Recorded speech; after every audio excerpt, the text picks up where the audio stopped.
วัสดีเด้อทุกคนบนที่มาได้ลงคลิป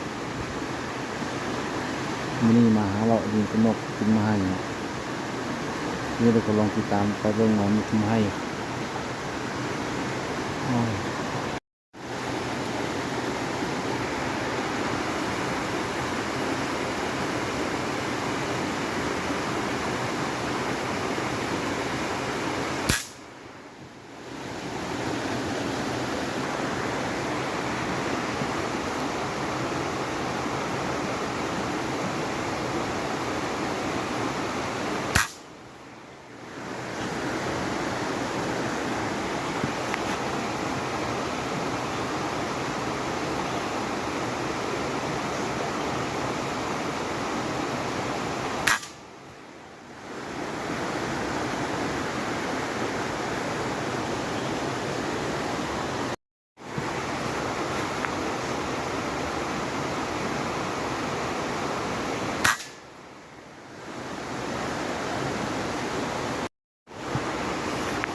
อ้าวเนาะมื้อนี้จะขอจบคลิปลงเพียงซ้ำนี้ก่อนเนาะ